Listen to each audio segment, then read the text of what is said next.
Hello, my name is Lynette Sadleir, and I'm a pediatric neurologist and professor at the University of Otago in Wellington, New Zealand. And the aim of my talk today is to help you understand why we see so much different clinical features in individuals who have changes in the same gene. So we're going to start off by looking at two families, family A and family B, who are both kindly participating in our epilepsy genetics research project here in New Zealand. And in these families, people who are blue have epilepsy. So first of all, in family A, we have an 8-year-old boy who has quite severe epilepsy. He started having seizures on his first day of life, and he had lots of them. And despite many different anti-seizure medications, he continued to have seizures. Eventually, his seizures got a little bit better several years later, and he's still on anti-seizure medications. But his development was impacted, and his developmental milestones were all a little bit behind. And at 8 years, he now has autism and moderate intellectual disability. Through our epilepsy genetics research project, we were able to identify that the cause of his epilepsy was a pathogenic variant in SCN2A.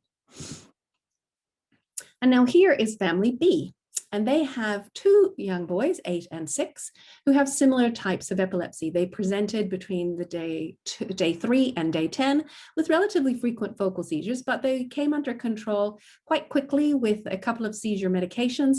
And by 1.5 years, they were having no seizures. And so their drugs were weaned, and they've had no seizures since then. And their development is entirely normal.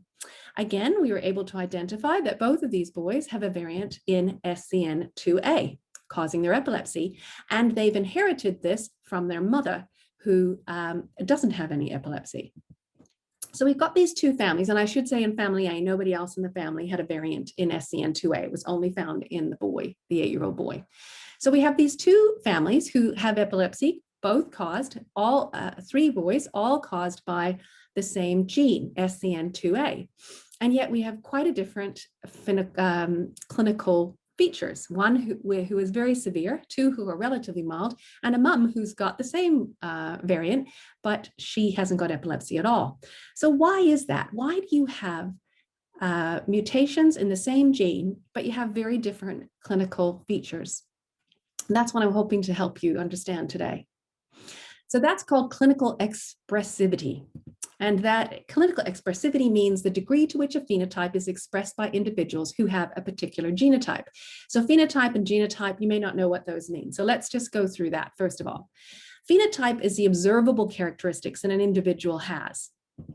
They can be physical, they can be developmental, biochemical, physiological, or behavioral characteristics. And when we're talking about an epilepsy syndrome, such as those caused by SCN2A, there are lots of different clinical features which can be quite variable, and that can include seizures, intellectual development, motor ability, whether or not there's a movement disorder, impact on a behavior, such as attention deficit disorder or to autism, mental health issues, and other non-neurological problems associated with the disorder. And within each of these clinical features, there can also be clinical variability. So if we just look at the seizures, there can be variability in the age of onset of the seizures, how often they occur, what kind they are, how long they last, if there's status or no status, and of course, how they respond to treatment. So it's a lot of different clinical features, which can be quite variable. And that's what we're talking about when we talk about clinical expressivity. Genotype is the genetic makeup of a cell, so therefore an individual. So it's what is the genes that you have and the changes that you have in those genes makes up your genotype. So for those of you who can't remember a lot about genetics, here's a sort of quick, simple rundown. So you have about 30 trillion cells in your body, and in most of those cells, there's a nucleus which harbors your genetic material. That genetic material is found in 23 pairs of chromosomes, which are very tightly woven strands of DNA. And this DNA is made by 6 billion base pairs. And these base pairs, these different letters here, are the code that makes us us. And certain sequences of these codes code for proteins, and those are called genes. And we have roughly 20,000 genes in our bodies. So clinical expressivity is simply the degree to which a phenotype is expressed in individuals who have a particular genotype. And as you can see, remember in the families that I just spoke about, that can be very variable. So why is that? Well, I'm going to now move away from SCN2A because you're going to get other fantastic talks by Steve Petru and Catherine Howell and others talking a lot about SCN2A specifically with regard to the phenotype and the genotype. And this talk is going to be a more overall picture just to give you an understanding of how genetics works with regard to this clinical expressivity and why it is different. So we're going to look at quite a few circles. And so this little gray circle, the phenotype of this circle is gray, and that's due to gene Y, which is normal. And so this is a normal phenotype. So why, if you have abnormalities in gene Y, that can happen in multiple places within the gene. So you can have different variants which can cause genetic disease within any gene. These different variants can cause significantly different functional effects so that you end, so let's just explain that in a little bit more detail. So remember, you've got your gene here and it's got a code of base pairs, and those code for a protein. So the cell takes this gene and uses that code to make a protein, and then those proteins find their way into wherever they're supposed to go. And in this case, we're talking about a sodium channel. So this is a sodium channel, and you can see this is the membrane. This is inside of the cell. I hope you can see my arrow. And this is outside of the cell. And these proteins get together. So one of these little purple things will be made up by a specific protein. And the aim is to help the sodium get from the outside to the inside of the cell.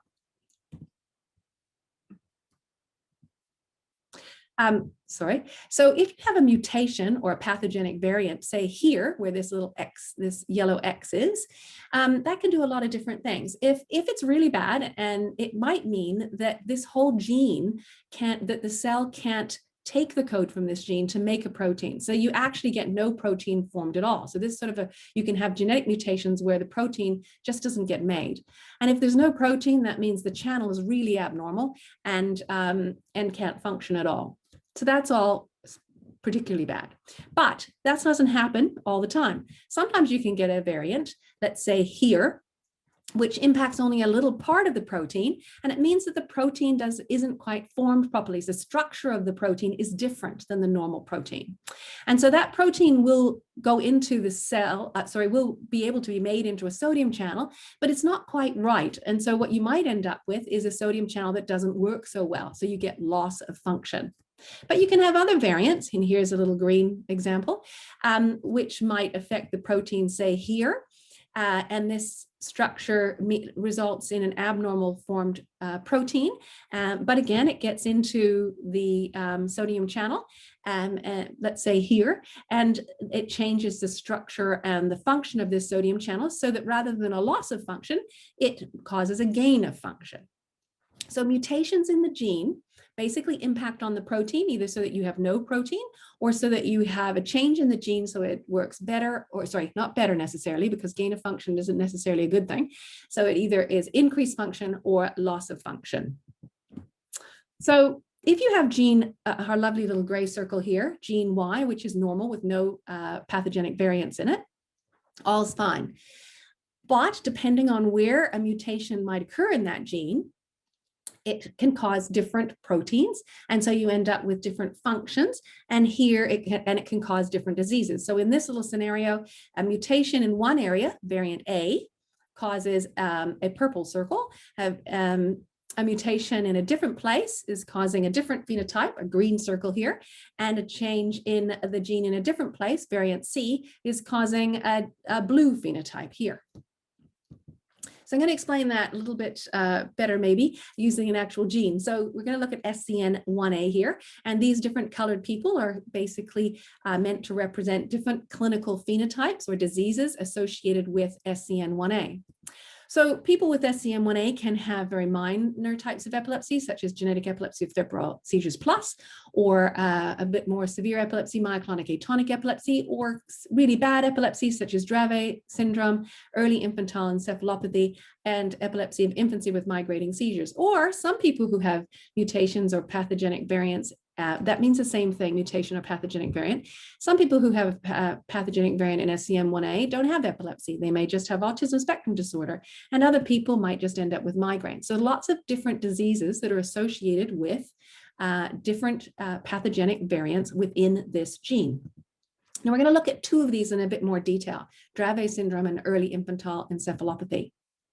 So both of these are severe epilepsies, but early infantile encephalopathy is much more severe than Dravet syndrome. So Dravet syndrome presents with seizures usually around 6 months of age. And after about a year, people notice that development isn't progressing like it should. And these children end up with mild to moderate intellectual disability, but they have normal movement. They don't have a movement disorder. The early infantile encephalopathy is much more severe. They present with seizures usually under 6 weeks of age. Their development is already not going normally by then. And they end up with a much more severe phenotype with profound disability, and they're unable to walk, unable to talk, and often have to be fed with G-tubes, and they have a very significant constant movement disorder. So with our colleagues in Melbourne, Steve and his lab identified that the early infantile encephalopathy variants, so the pathogenic variants in SCM1A that cause this disorder, cause a gain of function of the sodium channel.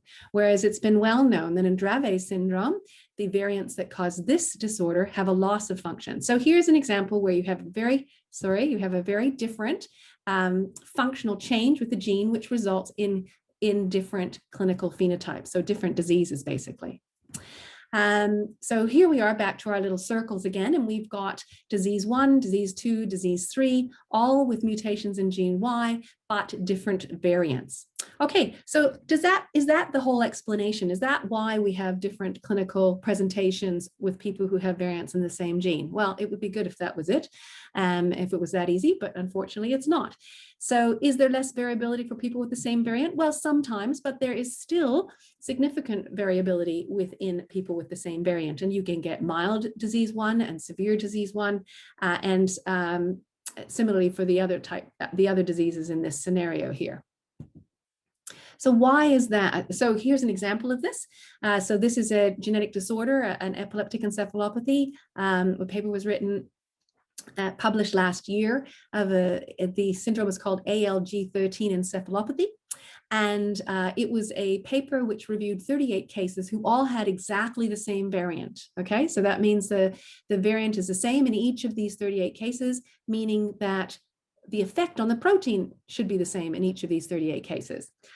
But and there are some similarities. They all had infantile spasms, which is a type of epilepsy syndrome, but the outcome was quite different. Some of them had a very mild outcome with just a mild intellectual disability, whereas almost half of them had a profound intellectual disability. So same gene, ALG13, same variant, but different clinical features. So why is that? So I'm going to talk to you of several potential reasons why this could be. One of them, sometimes it is about genetic load. And there's various different ways that, or different aspects of genetic load, but I'm going to talk to you today about mosaicism. So firstly, what is mosaicism? So you'll all remember that we are originally formed from the genetic material from our father in the sperm and our mother in the egg, and it gets together and it forms a cell. And that cell, remember, here we are over here with 10 trillion cells. So that cell has to replicate over and over and over and over again. And the DNA, or the genetic material in that cell, also has to be copied over and over and over again. And sometimes a copy mistake can be made. So that's what we call a mutation or a pathogenic variant. And in this scenario, orange is not the normal color. The normal color when you have your genes are normal is pink. And when you have a mutation, it causes you to become orange, or the cell to become orange. So each of these cells still has to replicate over and over again. And the pink cells with the normal genetic makeup will continue making pink cells, but the orange cells with the mutation will continue making orange cells. And so ultimately you end up with an individual who has got some orange cells and some pink cells. And we call this mosaic, because you have some cells with a pathogenic variant in them and some cells which are normal. And this is another couple of little cartoons to explain that. So you've got egg and sperm. And basically what you're seeing here is it depends on when the change, the mutation happens in while these cells are copying over and over and over again to become a baby. If it happens early on, then you can get this pathogenic variant in multiple tissues. But if it happens late, so only in the cells that are going to go on to form the brain, you might only get a pathogenic variant in the brain and nowhere else. So this is what we call mosaicism. So recently, when we were doing a study looking into mosaicism, we were able to show this. So this is 3 families, 2 of them with variants in SCN1A and 1 with a variant in SCN8A. And you can see that the children who are not mosaics, every cell in their body has a mutation in these genes, and they have quite severe epilepsy phenotypes, but that in this scenario, one of their parents in each family actually was mosaic. So what that means is that they had the same mutation as their children, but in a much smaller amount of their cells. So here, this individual had 28%, this one 17, and this one 13. And what you can see is that each of these individuals had seizures, only febrile seizures. So that's a very mild epilepsy phenotype, but they did have seizures.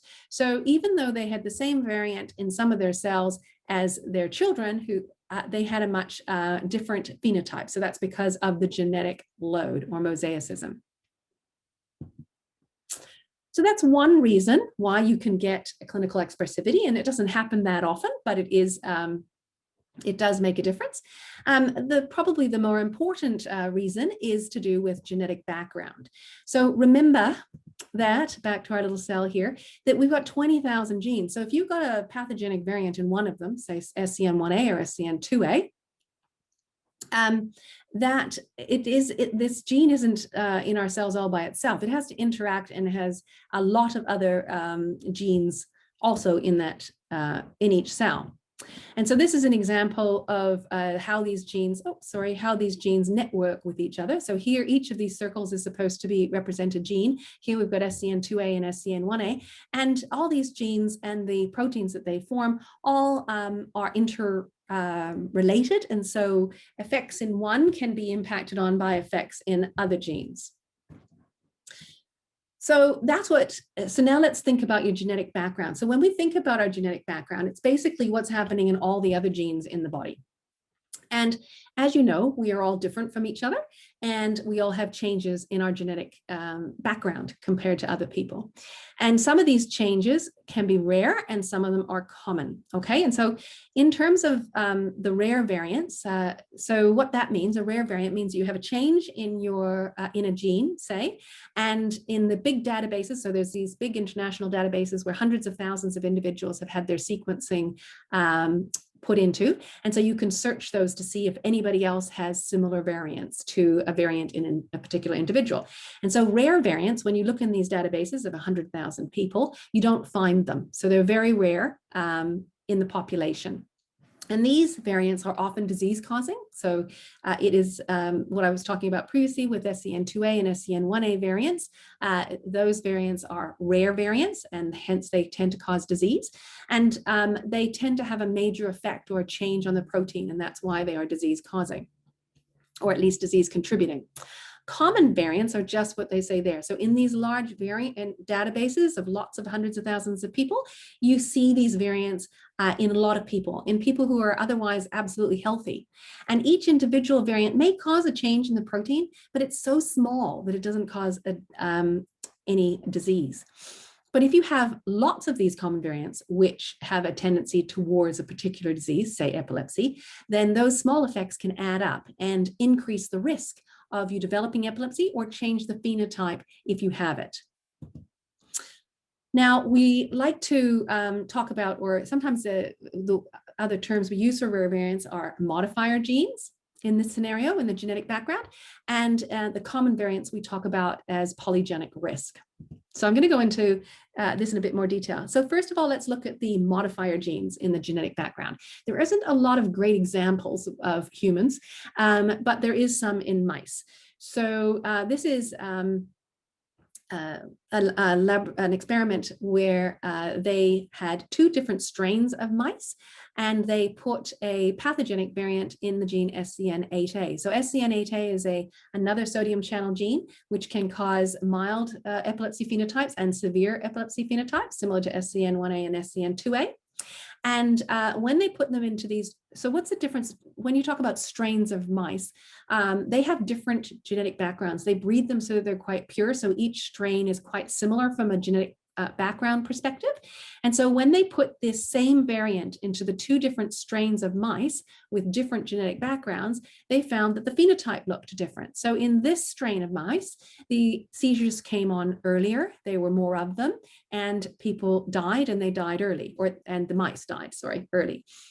In this strain of mouse, so different genetic background, the same variant, these mice had seizures later, less of them, and they were more likely to live and to live longer.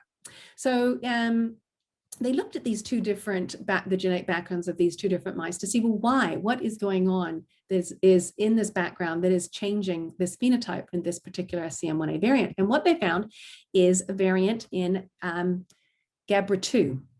So GABRA2 is a gene that also causes epilepsy in humans with mild to severe phenotype. And what they found is that in this strain of mouse, the genetic background was that there is no variance in this gene. But in this strain of mouse, there is a genetic abnormality, and that abnormality causes a decrease of protein by about 75%. So what that means is that in these mice, this strain, with this abnormality in GABRA2, it somehow protects the mouse from this abnormality in SCN1A. And so this phenotype is better than if you don't have this variant. So this is what we call, so we would consider GABRA2 a modifier gene to SCN8A. So that's the modifier genes. Now I'm going to try and explain to you something that's slightly more complicated, and that's the common variant. So in this little diagram here, we've got the population frequency of the variants going over here. So if a variants in a gene are rare, they're at this side, and if they're common, they're at this side. Okay, and the effect of the gene is portrayed by the size of the effect of the abnormal variant on the protein is depicted by the size of the circle. So here we have gene X. So let's say this is in the mice, this is SCN8A, okay? And it's got a genetic abnormality, which is causing epilepsy in these mice, okay? And here's gene Y. So this is the modifier gene. So it's a rare gene, GABRA2, but it impacts on so individuals who have this in their who have a SCN8A variant here, which is causing their epilepsy, and they also have a variant, at least for the mice, in this GABRA2, it changes the phenotype, okay? These little variants over here are the common variants. So they're up here because they're very frequent in the population, they're common, and they're tiny because each individual one doesn't have any significant effect. You have to actually have multiple of these to increase your risk of either epilepsy or developing a different phenotype. So if you have the situation where you have an abnormality in this gene of major effect, okay, but your genetic background is such that you don't actually have any modifier genes and you don't have many of these common variant risks, then you might have a phenotype A, okay, which I'm depicting here by green. This is a situation that we saw in the mouse where this person has a variant major effect in this gene and also a variant in the modifier gene. And so their phenotype looks different than because their genetic background is different and they've got a genetic background with modifier gene. Okay. And then this is the final situation where you have same abnormality in this gene of major effect, but you don't have any modifier genes in your abnormalities in your genetic background, but you have got a significant number of changes in common variants in these genes of minor effect. And so this phenotype looks different. So the phenotype, the changes or the variability in the phenotype for individuals with abnormalities in gene X depends on what the genetic background is, what also they have inherited, here with a modifier gene and here with common variants. There aren't a lot of great examples of this in epilepsy. So I'm going to give you one in the cancer field. So this is a table where this is the frequency of, or basically the frequency of the number of common variants that are increasing the risk. They call it a polygenic score, okay? And this is the probability you're going to get breast cancer. So this first line is an individual who only has, so it doesn't have a gene of major effect that's causing breast cancer, okay, and right here, and also doesn't have any of the common variants that causes breast cancer. So the risk of them developing cancer later on is very low. Individuals who have more and more of the common variants, which increase the risk of breast cancer, as depicted by people that are moving along this line, have an increased risk of developing breast cancer compared to an individual who has none of these increased common variants. The blue line represents an individual who has a mutation in a gene of major effect. So a gene that has a significant impact on the likelihood of developing breast cancer. So you can see that here, you've got this gene of major effect. So if you have a mutation in that gene, you're more likely to develop breast cancer than somebody who doesn't, okay? But if you also inherit a lot of common variants, your risk increases significantly. So this individual up here, this little dot here, has inherited a lot of different common variants, which increase their risk of cancer, as well as a variant in a gene of major effect. And their chances of getting cancer are really high.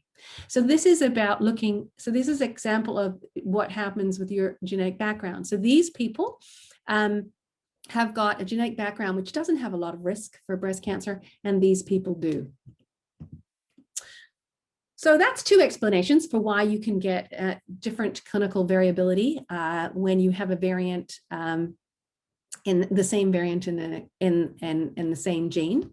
And the final one I'm going to talk about, so you would think, before I tell you what it is, so you would think that if that's the case, if it's all about the variant and what the genetic background is, then identical twins should be exactly the same, because they, remember, identical twins, you get your sperm and your egg, your cell, they go together, they form a cell, and then the cell splits, and then you get two individual babies formed from each of those cells. So their DNA sequencing, their genes that they've inherited should be exactly the same. So does that not mean that they have identical genetic backgrounds? And so therefore, if you have a variant in the same gene, in an individual like a twin with the same genetic background, surely they're going to be the same.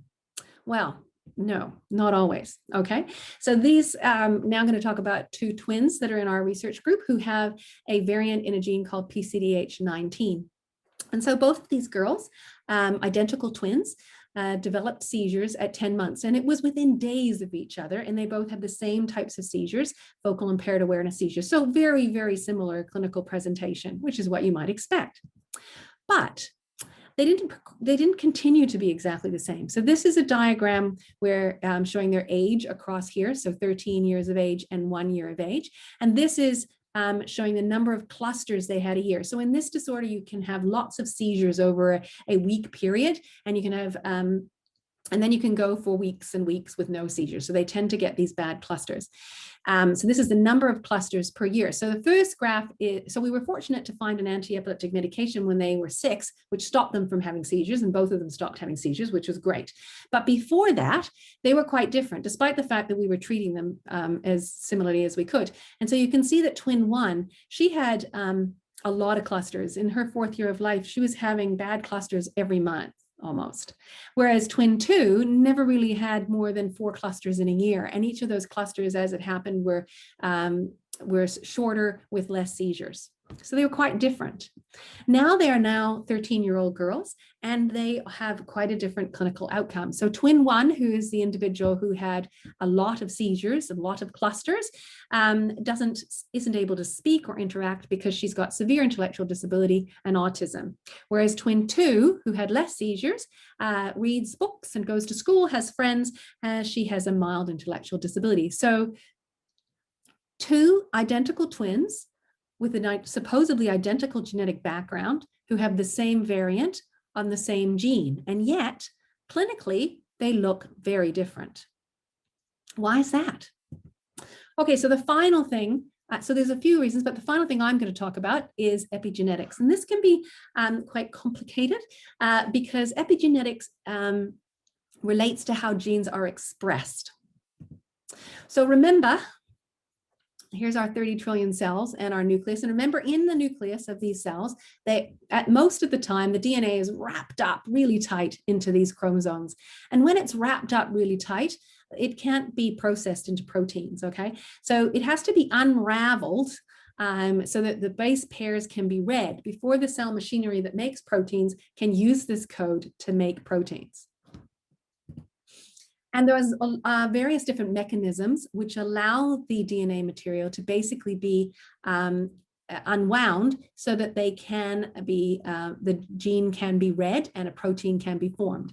And so these mechanisms include histone modification, RNA interference, and DNA methylation. I'm just going to talk mostly now about DNA methylation. So DNA methylation is when you have these methyl groups that attach to the DNA. And they basically change whether or not the gene gets turned on and turned off. So the more of these methylation, the more DNA methylation there is, the less likely the cell machinery can actually read this code and produce a protein. So usually more methylation results in less gene expression. And you know, that's really good, of course, when you think about it, because remember, we've got exactly the same genetic code in every cell in your body, so all 10 trillion of them. And yet we are not 10 trillion, a blob of 10 trillion cells, which are all exactly the same. Clearly, you've got brains, you've got muscles, you've got lungs, all of these organs have multiple different types of cells that do multiple different things. And they are all made and formed based on our genetic code. And it's because genes are turned on and off in different tissues and at different times that allows those trillion cells to be all different. So it's really important to have a mechanism to be able to turn genes on so that they can express and proteins can be made, and that the genes can be turned off. And that's what those epigenetic mechanisms do. So what we do know, though, in terms of epigenetic changes or epigenetic markers, is that when you measure epigenetic markers, which are a way to look at the epigenetic changes within individuals, you can see that there are changes in these epigenetic markers based on the environment that an individual has been lived in. So if you take different drugs, if you take, so that can be pharmaceutical drugs or drugs of abuse, such as marijuana, or if you've had trauma, these things can change the epigenetic markers so that different levels of proteins are made, so the genes are expressed differently, okay? So they're turning on and off genes differently. So because you have, and this can be sort of chronic, so you can have your diet also can impact on epigenetic processes.